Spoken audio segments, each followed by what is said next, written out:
Hello दोस्तों, कैसे हैं सब। मेरा नाम है हिमांशु और मैं स्वागत करता हूं आप सबका आपके अपने चैनल कॉमिक वर्ल्ड पर। तो चलिए दोस्तों, शुरू करते हैं डोगा उन्मूलन श्रृंखला की आखिरी कॉमिक्स डोगा अस्त का पहला भाग।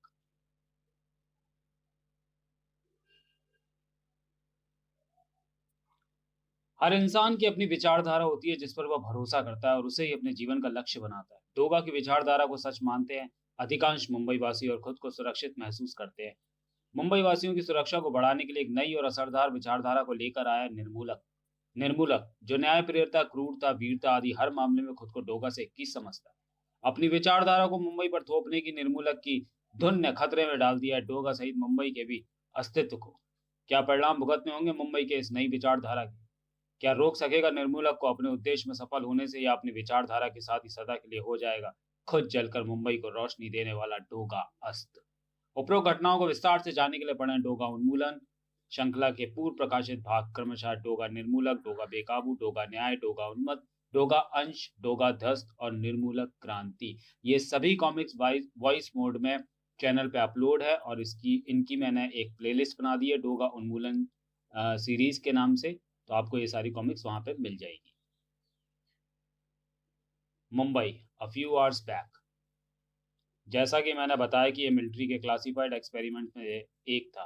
एक ऐसा डेडली वेपन जो युद्ध में आपकी सेना के इन्वॉल्व हुए बिना ही युद्ध का परिणाम आपके हक में कर सकता था। ये ड्रिलर सूट्स मिलिट्री द्वारा दुश्मन पर एक अनापेक्षित और पूरी तरह से खुफिया हमला करने के लिए डिजाइन किए गए थे। एक ऐसा हथियार जिसके हमले के बारे में दुश्मन सोच भी ना सके, और जिस चीज के बारे में सोचा नहीं जा सकता उसके लिए खुद को तैयार भी नहीं किया जा सकता। ये ड्रिलर सूट्स आश्चर्यजनक गति से जमीन में गहराई तक सुरंगें बनाते हुए किसी भी दिशा में ट्रैवल कर सकते हैं, और दुश्मन के क्षेत्र में किसी भूत की तरह प्रकट होकर खलबली मचाते हुए देश के किसी भी सिपाही की जान पर दांव पर लगाए बिना जंग को आसानी से जीत सकते हैं। लेकिन मैंने इनके प्रयोग के बारे में तो कभी नहीं सुना, कतई नहीं सुना होगा, क्योंकि ये आर्मर्स कभी प्रयोग में आने लायक बन ही नहीं पाए। पहले सफल परीक्षण के बाद इस अप्रूव्ड डिजाइन पर ऐसे 100 से ज्यादा प्रोटोटाइप बने थे, जिनकी लेकिन इनकी सारी विशेषताओं के साथ ही इनमें एक कमी थी।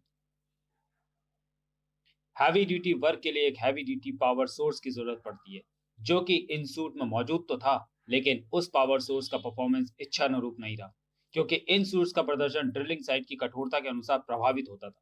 Heavy duty work in armours को मिलने वाली ऊर्जा कुछ ही देर में शारित करके इन्हें रास्ते में कहीं भी बेकार कर देता था। इनकी इस खामी को दूर करने की कोशिश भी की गई, लेकिन परिणाम आशानुरूप नहीं निकले। लिमिटेड पावर सोर्स के चलते आवश्यक ऊर्जा की पूर्ति करने के लिए आर्मर्स को अतिरिक्त पावर सोर्स मुहैया कराना संभव नहीं था। फिर इन आर्मर्स के ड्रिल से निकलने वाला वाइब्रेशन विध्वंसकारी है। लगातार कार्यशील रहने की स्थिति में वह वाइब्रेशन अपने आसपास के कई किलोमीटर के इलाकों को प्रभावित करता है। यही कारण था कि प्रायोगिक स्तर पर ही इनकी कमियां सामने आने के बाद इन्हें हमेशा के लिए नष्ट करने के आदेश दिए गए थे। लेकिन मैंने इन आर्मर्स की इस खामी का पुख्ता बंदोबस्त कर इन्हें अपने अनुसार काम करने के लिए रीप्रोग्राम किया।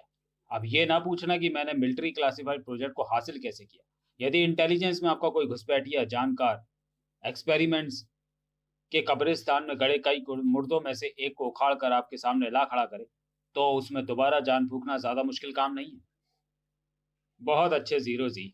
मुझे ऐसे ही किसी हथियार की जरूरत थी, और मैंने इन सूट्स के लिए एक बेहतरीन नाम भी सोच लिया है। मुंबई से अपराध को जड़ से खत्म करने के लिए धारा नगरी को जड़ से मिटाना होगा, और इस काम को अंजाम देने का काम करेंगे निर्मूल आर्मर्स। धारा नगरी मुंबई नाउ, जो कि धारा नगरी के ठीक नीचे खुदाई करके इसके आधार को इतना खोखला कर देंगे कि धारा नगरी सदा के लिए निर्मूल होकर गर्त में समा जाएगी।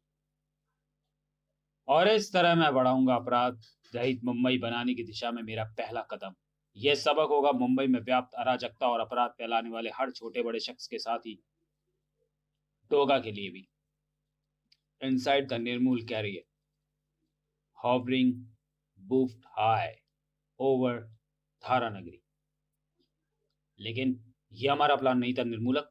हमने इन आर्मर्स का सौदा किसी और काम के लिए किया था। प्लान शुरू से यही था मिस्टर पांडे। फर्क सिर्फ इतना है कि यह प्लान हमारा नहीं, मेरा था। और जिस तरह तुम मेरे प्लान में शामिल नहीं थे, उसी तरह मैं भी तुम्हारे प्लान में शामिल नहीं था। इसका मतलब इसका मतलब कि तुमने मेरा इस्तेमाल किया। मैंने मैंने तुम्हारा इस्तेमाल किया। अपने छोटे से घटिया दिमाग पर जोर डालो पांडे। तुम खुद आए थे मेरे पास इस्तेमाल होने के लिए। लेकिन मैं एहसान फरामोश भी नहीं हूँ। पांडे, तूने अनजाने में ही सही मेरी काफी मदद की है, तो तेरे इस एहसान के बदले में तुझे जिंदा रहने का मौका दे रहा हूँ। मेरे लिए समस्या बनने की कोशिश मत कर। तो जैसी अदनी सी समस्या को निर्मूल करने में मुझे क्षण भर भी नहीं लगेगा। मैं मैं तुम्हारे लिए समस्या नहीं बन रहा निर्मूलक। तुम्हारा काम होने के बाद तुम अगर चाहो तो मेरे काम को पूरा करने में मेरी मदद कर सकते हो। लेकिन तुम भूल रहे हो कि तुम्हारे काम में समस्या पैदा करने वाले और भी हैं। जानता हूँ तू किसकी बात कर रहा है पांडे। सच है, वह मेरी योजना में अपनी टांग अड़ाने के लिए कभी भी पहुंच सकता है, क्योंकि वह चुप बैठकर तमाशा देखने वालों में से नहीं है। इसलिए उस समस्या को जड़ से खत्म करने का पुख्ता इंतजाम कर चुका हूं मैं। और इस बार जब वह इस तमाशे को खत्म करने के लिए यहाँ आएगा तो तमाशे के साथ वह खुद भी खत्म हो जाएगा। वाह। धारानगरी मुंबई नाव। भागो भागो, भूकंप आया। हम यहाँ भी सुरक्षित नहीं है, जमीन फट रही है। हमारे मकान, हमारी जमा पूंजी को नबीन निकल रही है। और अब हमारी बारी है, यह जमीन किसी को नहीं छोड़ेगी, हमें निकल कर रहेगी। माना कि मां समान धारा नगरी की इस धरती के तुम लोगों पर कई उपकार हैं, लेकिन कोई भी मां अपने उपकारों का हिसाब अपने बच्चों को लील कर नहीं करती। और इस धरती पर भी वह कलंक नहीं लगने देगी। लोमड़ी, कसकर पकड़ लो इस जाल को। इतने सारे लोगों को एक साथ संभाल पाने लायक शक्ति मुझ में वैसे भी नहीं थी। ऊपर से डॉक्टर्स की दी हुई दवाइयों ने शरीर बेजान कर रखा है। ऐसे में अगर मैंने जल्दी इन्हें ऊपर नहीं खींचा तो मेरा इन्हें संभाले रख पाना मुश्किल हो जाएगा। उफ। आह। जाल मेरे हाथ में अटक गया है। लोगों के वजन के भार के कारण मैं भी उनके साथ गहरे खड्डे में खिंची जा रही हूँ। वजन बहुत ज्यादा है, मैं खुद को रोक नहीं पा रही। अंत निश्चित है। अरे, मेरा घसीटना अचानक से रुक कैसे गया? अरे, तुम लोग तो हवा में लटके हो, मतलब तुम लोग उड़ सकते हो? पहले क्यों नहीं बताया? खामा बेजान शरीर से जान लगवा रहे थे। अच्छा अच्छा, ठीक है। मुश्किल वक्त में मजाक नहीं करना चाहिए, तो देखना होगा कि कौन है जिसने लोमड़ी का आशीर्वाद पाने के लिए पांव छुए। ओ शक्तिमान। जीते रहो, दूधो नाव पूतो फलो। कीर्तिमान।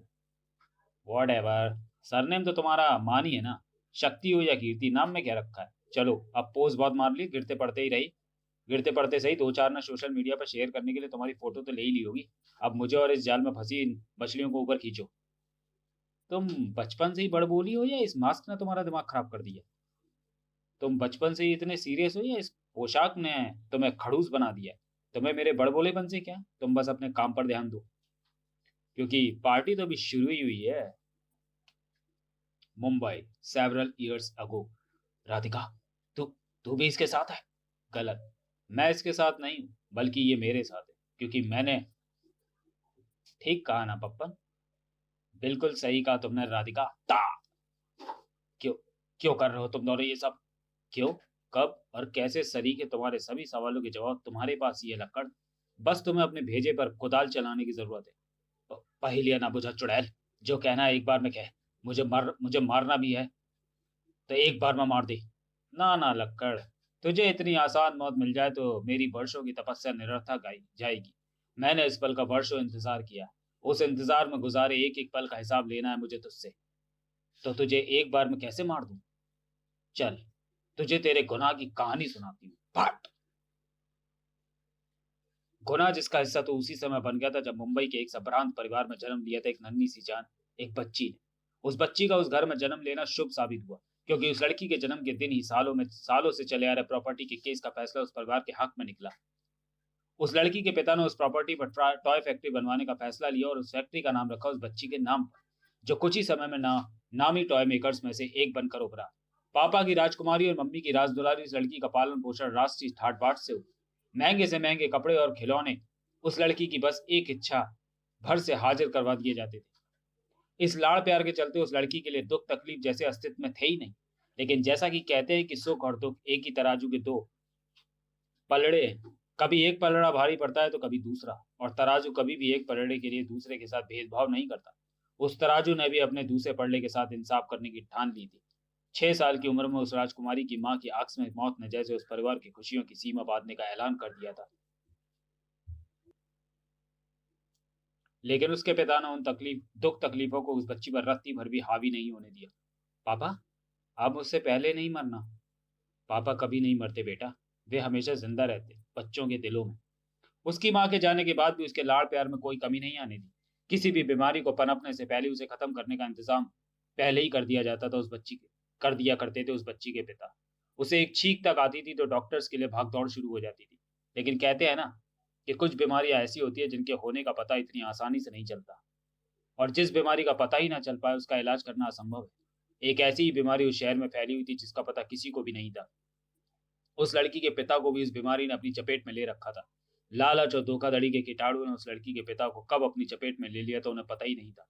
ऐसी बीमारियां इंसान को खत्म करती हैं, लेकिन खुद खत्म नहीं होती। उस लड़की के पिता का भी उस बीमारी से खत्म होना निश्चित था। कार में रखा अपना पर्स लेने जाने की भारी कीमत चुकानी पड़ी उन्हें। उस लाइलाज बीमारी का शिकार वह पिता अपने पीछे छोड़ गया, एक बिन माँ की बच्ची, अब जिसकी चीख पर डॉक्टर डॉक्टर की लाइन लगाने वाला कोई न था।